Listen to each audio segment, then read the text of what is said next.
And here we go again. Hello there again. I'm reacting to what if Anakin didn't go to Naboo with Padme.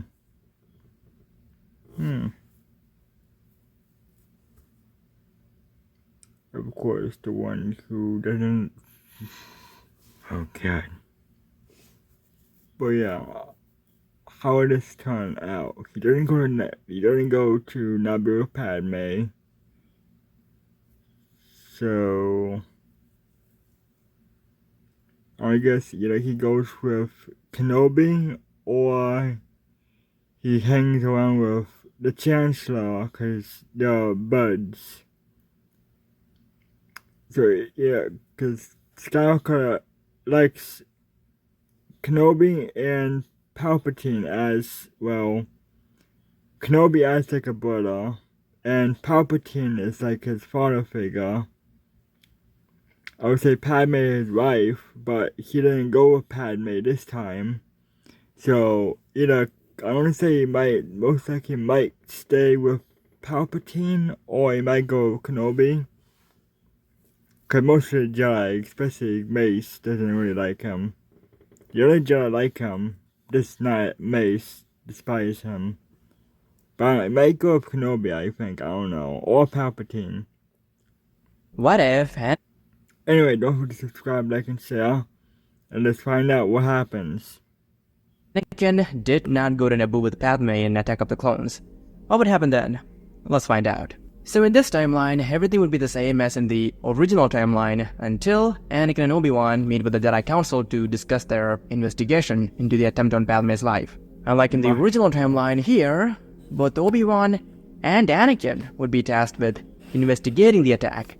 And as for taking Padme to Naboo, that task would be given to Master Luminara Unduli and her apprentice, Barriss Sophie. Following which, Luminara, Barriss, and Padme would leave for Naboo disguised as refugees, while Anakin and Obi-Wan began their investigation. But before leaving, Padme would speak with Anakin, telling him how she would soon return to Coruscant and that they would see each other again then.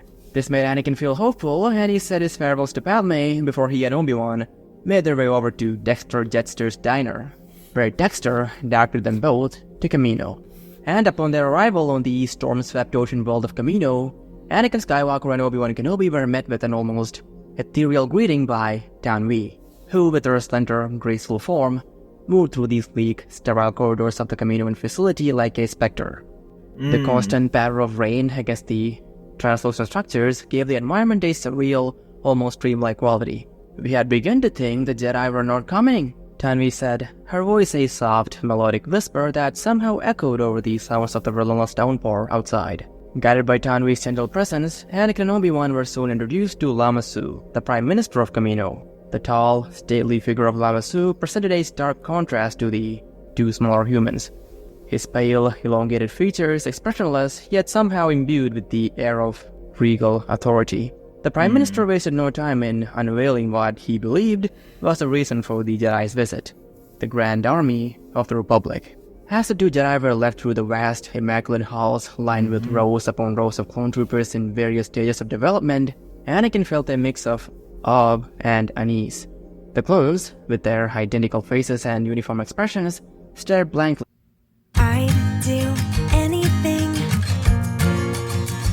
Get your dog groomed at the pet's Blankly ahead, a clear reminder of the scale and mystery of their creation.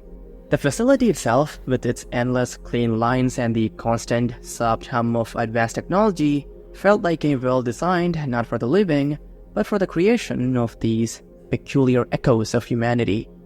The conversation between the Jedi and the Kaminoans shifted when Obi-Wan inquired about the genetic template for the clones. You mentioned Master Sifo-Dyas, but who did he choose as the template for these warriors? Obi-Wan asked, his voice changed with a hint of suspicion. And Lama Su replied, the template is a bounty hunter named Jango Fett, he said. And at this revelation, Obi-Wan's interest peaked visibly, and he requested to meet with this Jango Fett.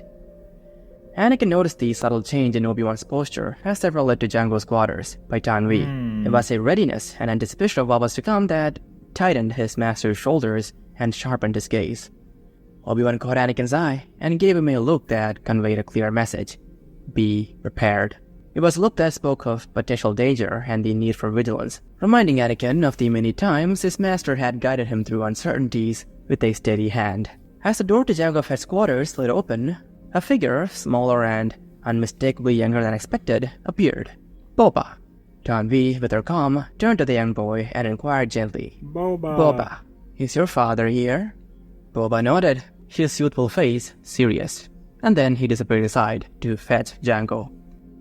Turning to the Jedi at this point, Tanvi explained with her melodious voice that Boba is also a clone of Jango, but that, upon Jango's request, Boba was created as a perfect clone, one without any growth accelerants. Soon, they were led inside, stepping into a room that felt distinctly lived in, compared to the sterile environment of the rest of the Kaminoan facility.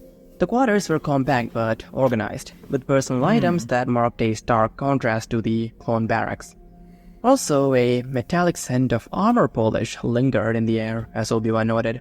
Moments later, Boba returned with Jango Fett. The bounty hunter's expression was one of slight surprise, clearly not expecting the Jedi's visit. Jango's demeanor was cool and collected as he faced Obi-Wan and Anakin. Obi-Wan's voice carried a controlled curiosity, tactfully probing. Master Sifo-Dyas was quite confident in your abilities to entrust you as a template for the Republic's new army. It's rare for a Jedi to engage a bounty hunter for such a role, Obi-Wan said. Jango's answers were equally measured, his words careful not to reveal anything. Master Really? Sifo-Dyas? I was recruited by a man named Tyrannus on one of the moons of Bogdan, Jango replied. Meanwhile, Anakin wandered subtly around the quarters. Boba watched him closely, but remained silent, standing slightly behind his father.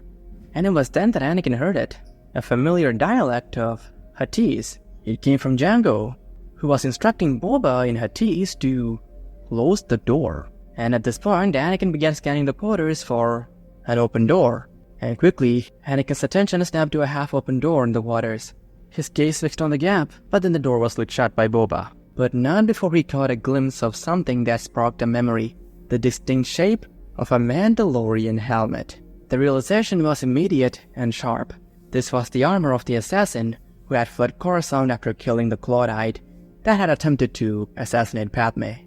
Unlike in the original timeline where Obi-Wan had made the discovery and departed to inform the Jedi Council, Anakin's reaction was visceral. Heat flared in his chest at the thought of this man's involvement with the attempt on Padme's life, and then, without hesitation, Anakin's hand went to his lightsaber, igniting the blue blade with a hiss that cut through the hum of the Kaminoan facility. Seeing this, Tanvi's usual impassivity faltered, a flicker of concern crossing her features, an unusual display from a Kaminoan. Boba stood his ground, his eyes wide as Anakin pointed the glowing saber directly at Jango. Jango Fett, you are under arrest for the attempted assassination of Senator Amidala, his voice booming with authority and poorly concealed anger. With Jango Fett now in restraints, the tension in the room momentarily eased, though the charged atmosphere remained palpable. Jango, ever the pragmatic combatant, understood the futility of resisting two Jedi in such close quarters without his armor. She accepted his fate with a stoic grace, offering no resistance as Anakin clamped the cuffs around his wrists. And Tanvi, witnessing this unprecedented situation, said the following to Obi-Wan and Anakin. We were not aware of Jango's activities beyond his role as a genetic template. The Kaminoan government will cooperate fully with the Jedi Order in this matter, she said. Obi-Wan, maintaining his composure, nodded in acknowledgement, and after excusing himself from both Tanvi and Anakin, activated his communicator to connect with Coruscant. And upon seeing the figures of Master Yoda and Mace Windu flicker to life, Obi-Wan said the following. Master Yoda, Master Windu, we made a significant discovery on Kamino. It appears that a clone army has been secretly commissioned here, ordered for the Republic a decade ago by Master Sifo-Dyas. A pause followed, filled only by the distant, ceaseless patter of rain against the facility. I was under the impression that he was killed before that. Did the Council or the Republic ever authorize the use of a clone army? Obi-Wan asked. When Yoda's voice cracked through the communicator, it carried both concern and surprise. Authorized by the Council, this army was not, Obi-Wan, nor by the Republic. Confusing, this is. Obi-Wan continued. Furthermore, we have detained Jango Fett. He's a bounty hunter and the template used for the clone troopers. And as per our investigation, this Jango Fett was the one who hired an assassin to take out Senator Padme Amidala. Anakin discovered evidence connecting him to the assassin we saw on Coruscant, specifically his armor. Obi-Wan finished. "Bring him to Coruscant, Obi-Wan. We will question him with the Force," Mace instructed, his tone Of firm. course. "Alright, Master Mace," Obi-Wan replied. But then he hesitated, considering their next move. "However, Masters, our starfighters cannot transport Jango Fett, and utilizing Jango's ship to leave Kamino poses risks. We are unsure if he may have rigged his vessel with traps or other surprises. And I'm not sure if we can trust the Kaminoans for transport either." Yoda, thoughtful and strategic, responded, "Wise your caution is, Master Obi-Wan. To Kamino, Master Mace and I will arrive with a secure shuttle to transport this bounty hunter. Soon we will be there. Wait for us, Obi-Wan," Yoda said before mean the ending the whole transmission. council, Obi-Wan yeah. watched as the ancient figure of Master Yoda faded away, and then he made his way back to Anakin. As they awaited the arrival of Yoda and Mace Windu, Obi-Wan accompanied Tanvi to ensure Jango Fett's secure containment within a specially designed chamber in the Kaminoan facility. This room, typically used for containment of particularly volatile organic samples, was equipped with advanced restraining technologies. It was fortified with door steel walls, reinforced with a ray shielding that prevented any form of electronic communication from entering or exiting, effectively isolating the prisoner. Advanced biometric locks, which could only be activated by specific Kaminoan security protocols, sealed the entrance, and inside, the chamber contained only the most basic necessities. Additionally, the room was under constant surveillance, monitored from a secure command center that tracked all movements within, via motion sensors and thermal imaging. And while Obi-Wan was diligently overseeing all these security arrangements with Tanvi, Anakin stood by a large panoramic window, gazing out at Kamino. The planet, unlike the arid deserts of Tatooine, was enveloped in perpetual storms, with towering ocean waves clashing against the steel-based platforms of the facility. The environment was dominated by a palette of grays and blues, the sky a tapestry of swirling clouds, intermittently lit by flashes of distant lightning, and below Yeah, Camino like a complete, literally a complete, straight opposite of Tatooine. the skies, the ocean teemed with native life forms, such as the Aiwa, which were large winged creatures that the Kaminoans used as both transport and for herding smaller aquatic animals. These majestic beings soared above the water, then skillfully dived only to ascend again, all the while ridden by their Kaminoan masters, clad in streamlined riding gear. Amid this breathtaking scene, Anakin's mind contrasted sharply with the serene and orderly world of Kamino against the chaotic and harsh nature of Tatooine, his home planet. Here, water was abundant, much different than the scarcity that had defined Anakin's childhood planet. As Anakin's gaze lingered on the rhythmic dance of the Aiwa, a sudden, piercing premonition struck him, an unbidden vision of his mother, Shmi, in extreme distress. In his vision, Tatooine's harsh, sun-beaten landscape filled his senses. He saw his mother bound, her face contorted in agony as a dark figure stood over her, a whip in hand. Each crack of the whip was a thunderclap of pain, her screams echoing in Anakin's ears, filling him with a dread so palpable it was as if he was there. Anakin could almost feel the coarse sand under his feet, the hot wind that carried her cries to him. The intensity of the vision overwhelmed Anakin, causing his knees to buckle and his hands to clench into fists at his sides. Anakin fell to the floor, his breath shallow, his body shaking from the vividness of the torment he had witnessed.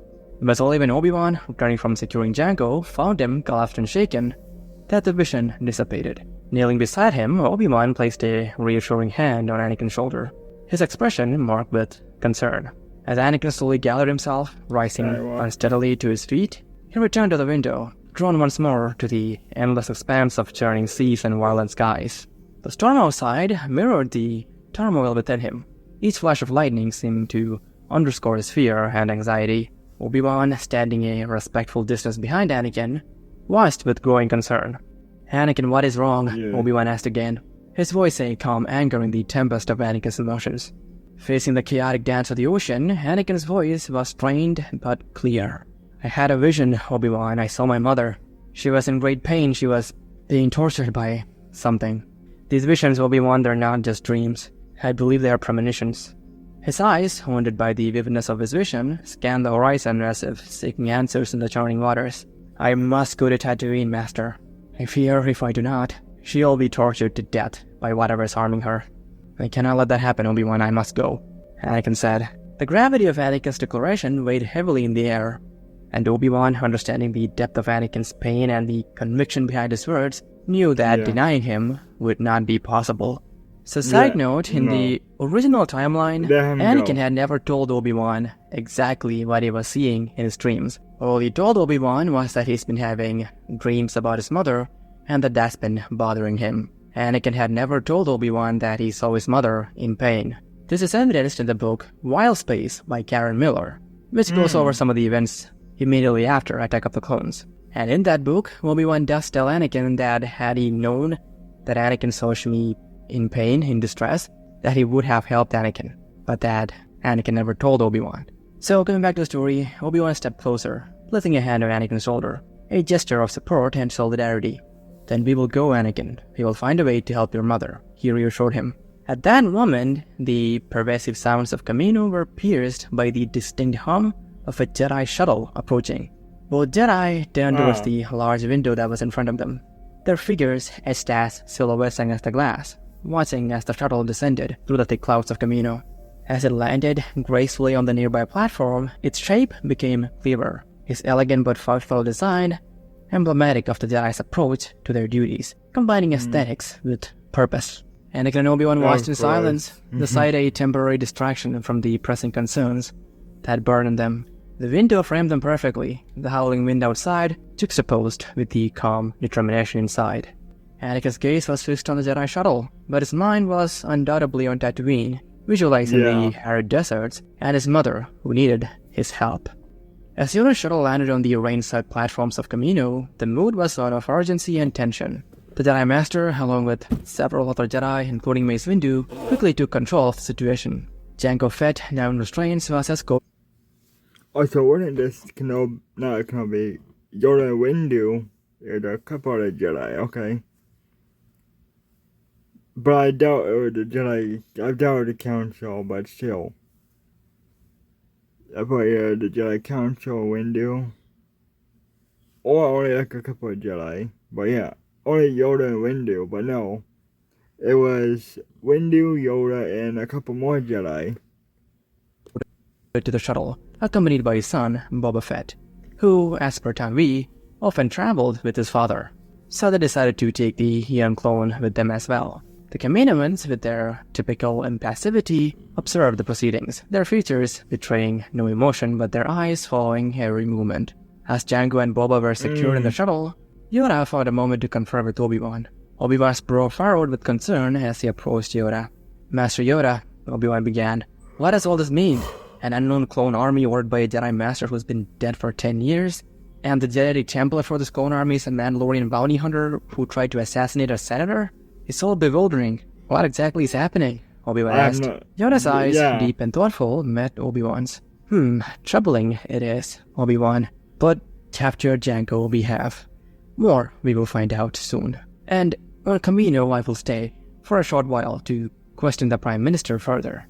Much to uncover there is. Obi-Wan nodded, understanding the gravity of their discovery. And it was then that Obi-Wan took the opportunity to share Anakin's troubling visions with Yoda.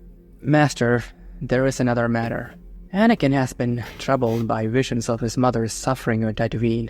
In his words, he saw her being tortured, and he feels compelled to go to Tatooine to aid her. Yoda paused, stroking his chin thoughtfully. The concern in Obi-Wan's voice and the urgency of the situation weighed heavily on his decision. A difficult position young Skywalker is in. Rarely do such visions come without meaning. Go to Tatooine, Obi-Wan, with young Skywalker. Not typical his case is. Ensure his mind stays clear and his fears do not lead him astray. Handle things here on Kamino I can. Obi-Wan was relieved, yet the weight of responsibility was palpable. I believe it's the best course of action, Master. If something were to happen to his mother and we did nothing, I fear we might lose Anakin, not just to grief but perhaps from the Order itself. Yoda nodded sagely.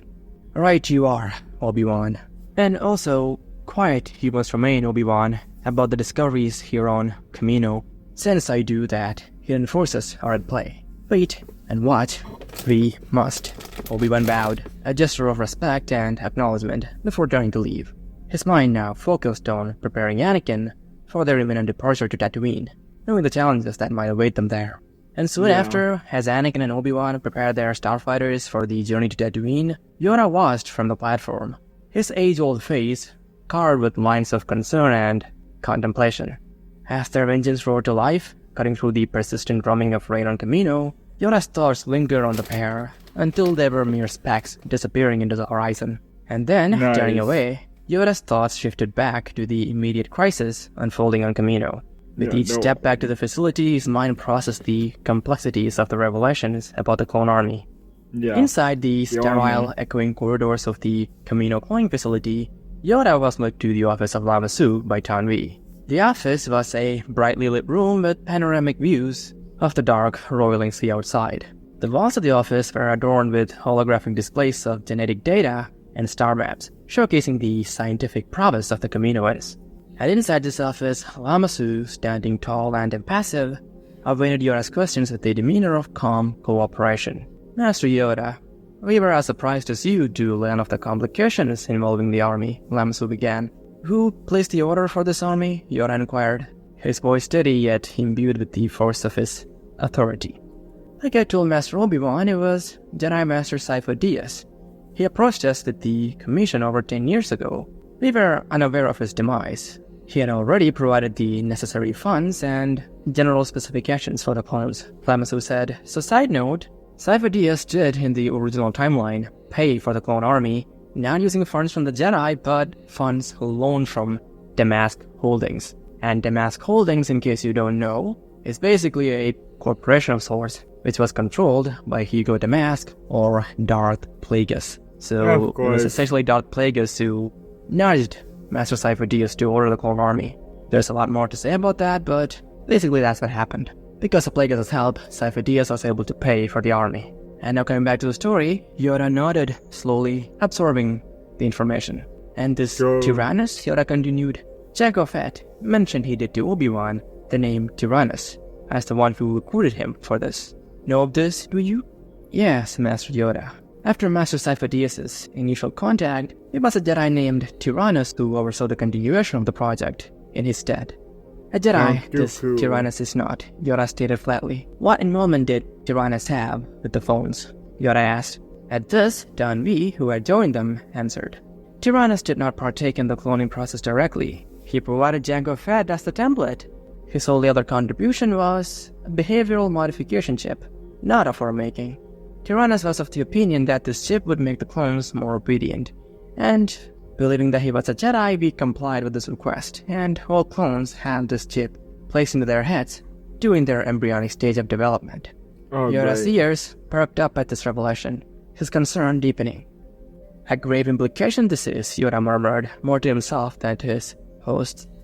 These chips, they control the behavior of the clones? Yoda asked.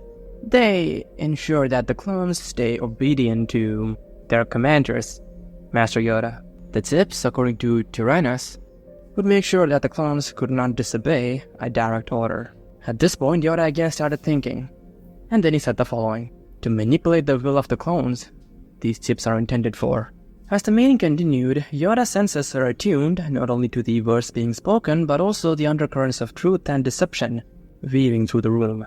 Yoda's keen senses, sharpened by centuries of tuning to the subtle ebbs and flows of the Force, reassured him that the Kaminoans were being forthright. Their straightforwardness, though touched by a clinical detachment typical of their kind, held no deception. And then, as the meeting went on, Yoda asked Lama Su if they have any means of contacting this Tyrannus, and Lama Su nodded. We have a secure communication channel that can be used in emergencies to contact him, Lama Su explained. Use this channel, you must. Observe from a distance, I will, Yoda instructed, his tone leaving no room for objection. The situation was too critical, and the identity of Tyrannus too pivotal to the unfolding mystery. Yoda could not afford any further delay, because Yoda realized that there was a possibility that Jango Fett may have been in constant contact with Tyrannus, and that soon Tyrannus might figure that Jango is missing, possibly due to the Jedi's intervention. So he had to witness this communication between Tyrannus and Lama Su soon, before Tyrannus could quite possibly be tipped off somehow. And Lama Su, acquiescing to Yoda's request, turned to a sleek console embedded within the table in front of him. With a few smooth gestures, Lama Su activated the communication device. The holographic display flickered to life, causing a blue glow that contrasted starkly with the darkening skies outside, illuminating the room with the eerie light of the incoming transmission. And soon, the hooded figure of Tyrannus appeared, his visage obscured, but his presence unmistakable. Lama Su spoke with measured urgency, concocting a plausible excuse for the sudden contact. Master Tyrannus, we have encountered a procedural anomaly in the execution of the clone orders, which necessitates your direct input to avoid complications, Lama Su stated, giving the impression of routine administrative necessity rather than revealing the true nature of the Jedi's investigations. Yoda stood slightly to the side, away from the view of Tyrannus, his figure cloaked in shadow, observing silently, and the Grand Master did not need to see the face under the hood to recognize the voice that responded. It was undeniably that of Count Dooku, his own former apprentice, whose betrayal had been a harsh blow to the Jedi Order. Thank you for informing me, Prime Minister, Dooku's voice responded smoothly. I will review the details and provide guidance shortly, Dooku finished. The transmission ended as quickly as it had commenced, leaving a chilling silence in his wake. Yoda's heart was heavy with the knowledge now confirmed. Dooku was indeed deeply entangled, not just with the Separatists, but potentially in a plot that spanned the galaxy's very infrastructure of power and security. Yoda's realization deepened as the unfolding situation settled around him. Dooku, who had become Tyrannus, was likely responsible for taking over the Clone Army project after the mysterious disappearance and, as Yoda now suspected, probable murder of Master Cypher-Dyas. Yoda's understanding of his former Padawan's betrayal deepened with each passing moment. Yoda then considered the purpose behind the creation of the Clone Army. The only logical conclusion was that it served as a trap. Why else would an opponent of the Republic create an army for that very same Republic? Yoda then figured that by embedding control chips within the clones, Dooku could quite possibly choose to manipulate the Clone Army at a pivotal moment. These biochips, a sinister innovation, but not merely for obedience, but for absolute control, Master Yoda realized. So side note, in the later seasons of the Clone Wars, the Jedi Council does come to find that Tyrannus was involved with the creation of the Clone Army. But the Council, mainly Yoda, summarized that the Clone Army has been loyal to the Republic and won't betray them somehow. So they chose to ignore that Dooku was involved with the Clone Army's creation in that timeline. But here, Yoda realizes all this before the Clone Army had the chance to prove their loyalty. So he comes to the conclusion that they are indeed a trap in this timeline. Anyways, back to the story. The attempt on Senator Amidala's life slotted into this dark mosaic with cold clarity. Padme Amidala was a vocal and influential opponent of the Military Creation Act, an act that, if approved, would have granted the Republic the authority to create an army for it. It is to vote on this act that Padme arrives on Coruscant in the beginning of Attack of the Clones. Anyways, by orchestrating an assassination attempt on her life, Dooku, as Tyrannus, aimed to stoke the flames of fear among the Republic's leadership and populace alike. This fear would drive even the staunchest opponents of the act to reconsider their stance, potentially leading to its passage. And once the act was approved, all Dooku would have to do would be to manipulate the Kaminoans into revealing the Clone Army to the Republic, and the Republic could officially commission the Clone Army, Dooku's army, under the guise of necessity. A brilliant plan, Yoda thought to himself after realizing all this. Yoda's gaze then drifted to the storm outside, the lightning flashes mirroring the connections firing in his mind. Jango Fett's failure and subsequent capture were not part of Dooku's plan. It was an unforeseen slip in an otherwise meticulously woven scheme. Had it not been for this error by Jango, the sinister depth of the plot might have remained hidden until it was too late, Yoda thought. It was imperative that they act wisely and discreetly to thwart Dooku's meticulously crafted plot. The danger was immense, not just to the Republic, but to the very fabric of galactic democracy and peace. Turning his thoughtful gaze back from the turbulent ocean to Lama Su and Tanvi, Yoda's voice was calm yet carried an undeniable urgency. A grave risk these biochips represent, Prime Minister. Remove them from every clone. We must.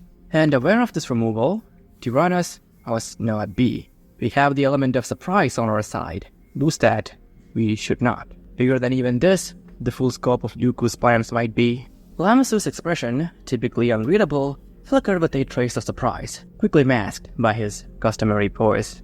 Tanvi, ever the attentive observer, nodded slightly, understanding the importance of the Jedi Master's request. Master Yoda, we assure you, our loyalties lie with your order, and we will comply with this requirement, Lamasu responded.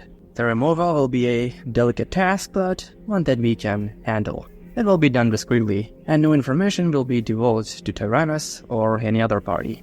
And you are more than welcome to have a member of your order oversee the process, Lamasu said. Yoda acknowledged this with a nod, his eyes narrowing slightly as he considered the broader implications of his decision. By keeping Tyrannus or Dooku in the dark about the Jedi's awareness of the biochips, they preserved the element of surprise. This was crucial, as Yoda did not yet fully comprehend the full scope of Dooku's intentions and capabilities. The shadow of the dark side was long and obscured much. Premature action could reveal their hand and precipitate catastrophic responses, Yoda figured. Soon after ensuring the commencement of the delicate operation to remove the biochips, Yoda prepared to leave Kamino. His mind was burdened with the weight of the unfolding conspiracy, but he was also aware of the need to maintain a vigilant watch over the clone production facility. To this end, Master Yoda had called upon Master Shakti to oversee the Kaminoans and to ensure that the Jedi Council's directives were implemented without interference. Before his departure, Yoda met briefly with Shakti upon her arrival, briefing her on the critical nature of her mission. Watch closely you must, Master Shakti. Trust in your judgment, we do. Hidden, the truth must stay, until all pieces on the board are revealed, he advised solemnly. Shakti bowed in acknowledgement, her demeanor calm. I understand, Master Yoda. The clones and their creators will remain under my careful watch, she assured him, her voice carrying a quiet strength. With Shakti's assurance, Yoda boarded the Jedi shuttle for... I'll be back later to continue this. Yeah, I'll be back later. Right now, I'll go be back. Yeah, I'll be back. Get all kinds of deliciousness delivered at edible.com.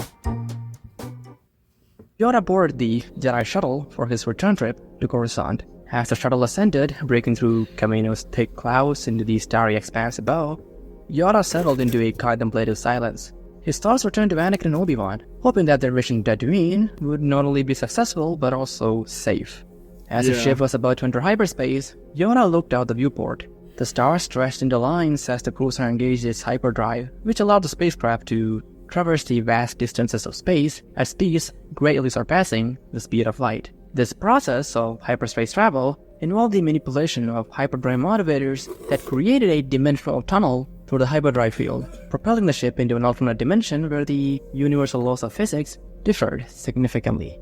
This dimension, known as hyperspace, enables swift travel between celestial bodies across the galaxy, and the hyperdrive itself was a complex assembly of field guides, motivators, and navigational computers. The latter was particularly critical, as navigating through hyperspace required incredibly precise calculations to avoid catastrophic collisions with stars, planets, or other celestial objects. Yoda had found himself in somewhat of a similar predicament, needing to carefully navigate the complexities of the emerging threats. With the dark plots of Dooku unfolding and the fate of the galaxy at stake, Yoda's decisions had to be made with the utmost caution and precision, akin to steering through the perilous paths of hyperspace. Meanwhile, on the arid planet of Tatooine, Anakin Skywalker and Obi-Wan Kenobi were on a mission marked by urgency and deep personal stakes for Anakin. Guided by Anakin's unerring instinct, they made their way to Watto's shop. And Watto led the pair to the Lars homestead, where Shmi supposedly resided after being bought and freed by Klieg Lars. And once the two Jedi reached the Lars homestead, they met Omen Lars, his girlfriend Beru Whitesun, and Klieg Lars, who shared with them the distressing news of Shmi Skywalker's abduction by Tusken raiders, almost a month prior to this point. Klieg told them of how 30 of them tried to rescue Shmi, but that only 4 of them returned. But after hearing all this, Anakin decided to go after the Tuskens. He was not going to give up. And, determined, Anakin and Obi-Wan borrowed speeders from the Lars family and went looking for the Tusken camp. Their speeders kicking up clouds of dust as they spread across the Dual Sea towards the Tusken camp. So, in this timeline, Anakin and Obi-Wan are on Tatooine a few days earlier than when Anakin had arrived on Tatooine in the original timeline. And this Nice. proved to be crucial, because when they found Shmi, she had enough life left in her to hold on till the Jedi could get her to a hospital. The rescue was tense and fraught with danger. As the two Jedi attempted to leave with Shmi, they were ambushed by a group of Tuskens. Anakin's emotions surged as he faced the captors of his mother. But under Obi-Wan's guidance, they managed to fend off the attackers without excessive violence. Anakin's prowess with the lightsaber and Obi-Wan's calm, strategic mind led to only a few Tuskens falling, before the rest retreated into the desert, knowing that they couldn't win this battle.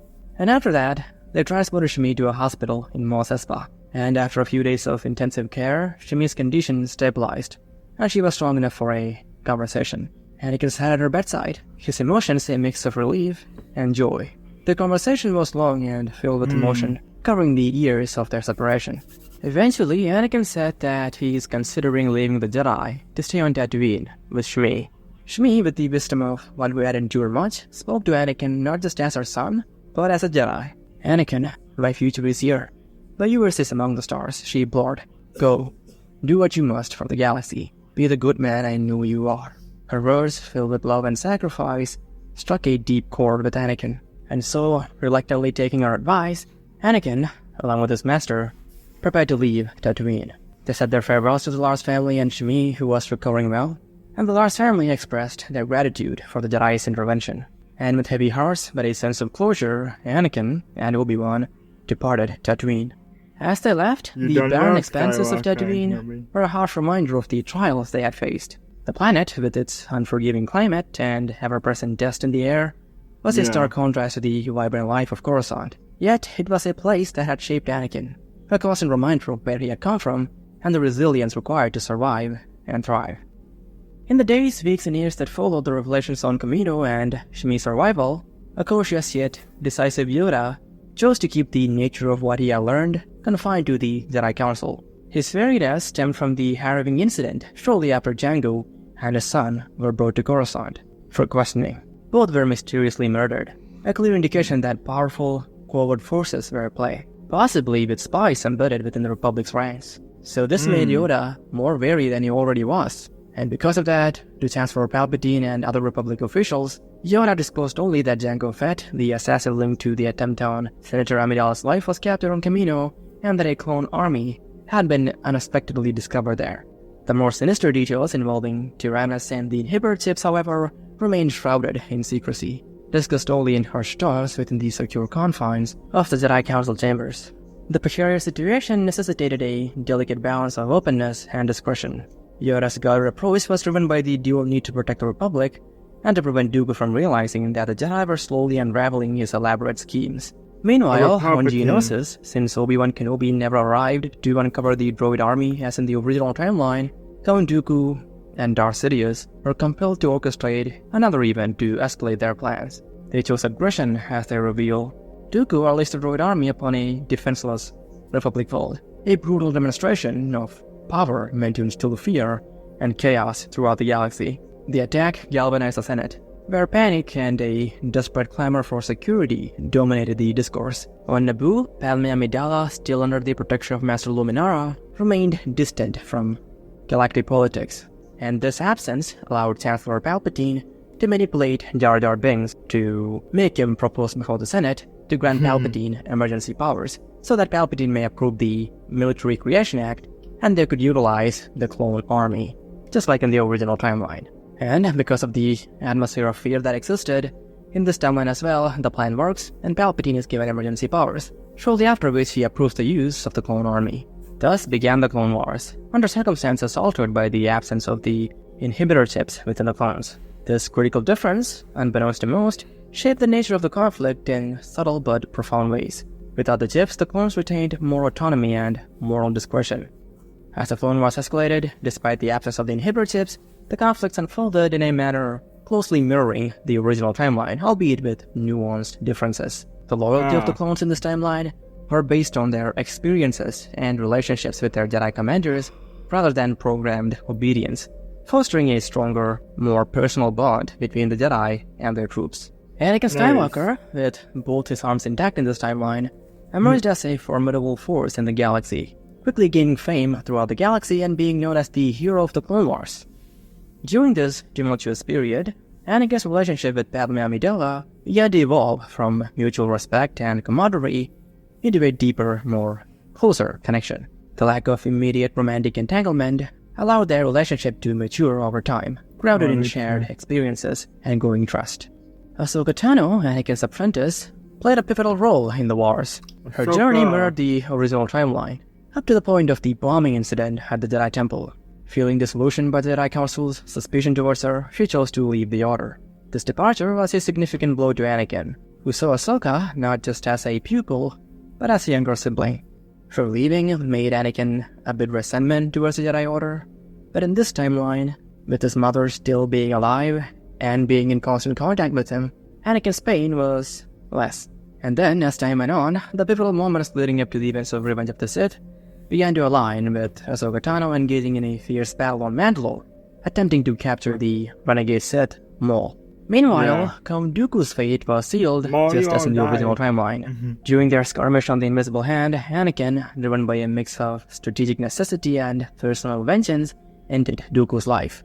So Dooku died without knowing that his clone army had been sabotaged. Crucially, in this timeline, Anakin received no premonitions of Padme's demise, which significantly altered the emotional landscape of his decisions. Also, quick side note, there is a theory that the visions of Padme dying that Anakin gets were somehow planted in Anakin's mind by Palpatine. But, if you look at the visions that Anakin gets, the one of Padme dying and the other of Obi-Wan talking to Padme, and then compare it to what actually happens by the end of the movie, you see that it's the same shot. So there is no way Palpatine could have manipulated the way Padme would turn her head when she died, or what Obi-Wan and Padme would say to each other. So chances are, in the original timeline, Palpatine also got the vision of Padme dying, and then used that information to manipulate Anakin. Or maybe he somehow made Anakin see the actual future. So based on these assessments, I personally do not believe that the visions Anakin get were planted by Palpatine. So in this timeline, Anakin not getting these visions, Palpatine don't get them either, and Palpatine, in turn, wouldn't be able to manipulate Anakin with Padme's demise. But despite these protective factors, Palpatine contemplated alternative plans, including the use of Anakin for cloning purposes within Project Necromancer, or for Sith Essence Transfer, using which Palpatine would be able to transmit his soul into Anakin's body, should turning Anakin to the dark side fail. Which it seemed like it would in this timeline, because by this point Palpatine had realized that the time had arrived for the Empire to be formed. To that end, Palpatine slipped Grievous's location to the Jedi, and Obi-Wan became tasked with hunting down the cyborg general. And soon enough, Grievous died, and the stage was set for a dramatic confrontation. Because when Anakin went to Palpatine to tell him of how Grievous was dead, Palpatine revealed his Sith identity as Darth Sidious to Anakin. Anakin then relayed this critical information to Mace Windu, another senior Jedi who promptly tried to arrest the Sith Lord. Unlike in the original sequence of events, Anakin did not intervene on Palpatine's behalf during the arrest, because while he still regards Palpatine as a father figure of sorts, Anakin has no reason to sacrifice everything to keep Palpatine alive. And Palpatine knew this, because the real reason why he told Anakin that he was Sidious was to get the Jedi to attack him, so that he may kill them, accuse them of treason, and execute Order 66. And so Palpatine, wielding immense dark power, managed to defeat the Jedi, casting Master Windu out of a window, though not fatally. But still, Master Windu was taken out of a position where he could do something to stop Palpatine's plans. And then, with the Jedi incapacitated and unable to stop him, Palpatine sent out a galaxy-wide transmission to almost every single clone trooper to activate Order 66, but not to every clone. Some he wanted to contact personally. And one of these commanders who Palpatine wished to contact personally was Commander Cody, who was near Obi-Wan. But when Palpatine told Cody to execute Order 66, expecting immediate and unconditional compliance, all Palpatine saw was confusion among the clones. Cody told Palpatine that Master Kenobi hasn't exhibited any signs of treason, so his order must be in error. This confused Palpatine. He again told Cody to execute Order 66, which eventually made Cody angry and told Palpatine that he wasn't some droid built to act on protocols. At this point, Palpatine turned off his comlink, and he then contacted Masameda and asked him if the clones have turned on the Jedi. and Amira told Palpatine something he was not expecting. His order to execute Order 66 has had virtually no effect on the clones. Palpatine scrambled because he was sure that this would work. So side note, one of the reasons that Palpatine would be so sure that the order would work was because occasionally, to test the effectiveness of the chip, Tyrannus had asked the Kaminoans to transport some clones to some distant world in the Outer Rim, where Sidious could personally test the effectiveness of the biochips. And during these tests, Sidious and Dooku were satisfied with the responsiveness of the clones and the effect of the biochips. But again, in this timeline, the Kaminoans were on to Dooku and were working with the Jedi, so when Dooku asked for a clone for whatever reasons he provided, the Kaminoans knew that he was probably trying to test the effectiveness of the inhibitor chips, so the Kaminoans and the Jedi made sure that the clones that went to Tyrannus had the chips in their brains. So that is the reason why Palpatine would be so shocked now. But Palpatine was smart, and he quickly figured that somehow, some way, the inhibitor chips had been deactivated or removed. He had been betrayed.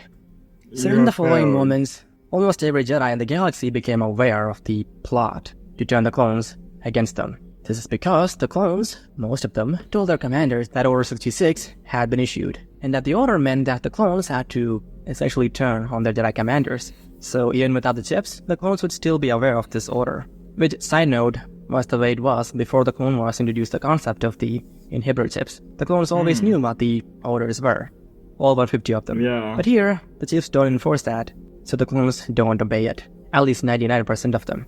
And as this was happening, Master Yoda too, of course, became aware of this plot. So as soon as Mace Windu and the other Masters had gone to arrest Palpatine, Anakin had sent transmissions to various Jedi Masters, including Obi-Wan and Yoda, that Palpatine was Sidious. And later, when the clones were asked to execute Order 66, all the pieces fell into place in Yoda's mind, and he realized that Dooku was in league with Sidious, who was actually Palpatine, and that the clones were their way to destroy the Jedi. But due to Jango Fett's mistake all those years ago, that plan had been foiled. So quickly, Yoda returned to Coruscant, where he immediately went before the Senate and accused Palpatine of orchestrating the Clone Wars, and he had more than enough evidence for it. Yoda told the Senate and the galaxy about the inhibitor chips, about Dooku, about the Kaminoans, and pretty soon most of the galaxy and the senators became convinced that Palpatine was not who he said he was. And on top of that, 4 Jedi who went to arrest Palpatine, 3 of them were killed, and 1 thrown out of a window by Palpatine. I mean, if about the Jedi came to arrest you, at least for the moment you should comply with them and plead your case before the Senate, not kill them all. This further sold everyone on the idea that Sidious... Yeah, not kill one, and then yeet one of them out the dang window on top of that, so yeah. wasn't who he said he was. So basically the galaxy quickly realized that the true traitor was Palpatine all along, not the Jedi. And so the Security Council immediately executed a different order, Order 65, which essentially turned the clones against the Supreme Chancellor instead of the Jedi. But unlike with Order 66, which required a chip to enforce, 65 didn't need it, because the clones had no bonding with Palpatine, and they too became convinced that Master Yoda was right, and that Palpatine was a traitor. So they immediately turned on Palpatine. And as for what Palpatine was up to all this time, well, moments after figuring that the plan had failed, that Order 66 was not going to be executed, Palpatine, with the help of Maz Amedda, immediately got on a shuttle and left to the Outer Rim, to Sojourn, which was a moon which used to be Darth Plagueis' lair, essentially, a place where Palpatine could hide. But as for taking control of the droid army, which also he controlled, that was not going to be possible, because at this point with Dooku and Grievous dead, and with most separatist systems also believing Yoda's words, the separatist leaders had a difficult time rallying any support, and soon they were forced to seek peace with the Republic, which they did. Yeah. And the Clone Wars pretty soon came to an end. But as for Palpatine himself, he remained hidden. And as for what Palpatine would do after this, he could never go back to Naboo or to any of the core worlds, but he could stay hidden on Sojourn. And on Sojourn, Palpatine decided to, after a while, after coming to realize that his plan had failed, Palpatine would redirect his focus into his master's research, which focused on manipulating midichlorians to turn one's age back, to keep oneself alive and away from death. So that is what Palpatine would be doing on Sojourn. He would figure that eventually he would be able to turn his age back to the point where he was unrecognizable and then somehow claim his Palpatine fortune. At least that was Palpatine's rough plan. But after the Jedi Council and the Security Council began investigating into Palpatine's earlier life, they would come to find that Hilo Damask, the Mune, was sort of a mentor to him from a very young age, and this will lead the Jedi to secretly investigate the various assets owned by Damask Holdings, which Plagueis controlled, and this would eventually lead them to Sojourn. And after confirming through various subtle strategies that Palpatine was indeed on the moon, the Jedi launched a full-scale attack on Palpatine's hideout, which ended in... what do you think that ended in? Anakin was with them too. In my opinion, Palpatine would be destroyed, but maybe over the years, he had developed strategies to fend off such an attack. What do you think? What would happen after this? If a part 2 to this were to happen, how would that story go? But anyways, as it stands, with Palpatine's plan destroyed, the Revenge of the Sith was foiled, and there was peace in the galaxy. At least long enough for Yoda to die in peace. Okay, so before you leave, I would like to thank CJ Russell, Rufus Nelson IV, and Lord Newt for supporting me on Patreon. I really appreciate your help, and thank you. And also, if anyone's in the market for a mug or a t-shirt or a hoodie, I have some in my store. And goodbye. Have an awesome rest of the day, and stay hydrated. And I will see you in the next video, titled, What if Palpatine fell out the window after tripping on Mace Windu's head? Goodbye. Right. Alright, anyway. Bye for now. Don't forget to subscribe, like, and share. And I'll see you guys next time. Bye. Oh, and I'll have the channel in the description below so you can check out the original video. And don't forget to check out my reaction playlist too, to see more of my reactions too. Again, bye for now, and don't forget to subscribe, like, and share. And I'll see you guys next time. Bye. Let's do that.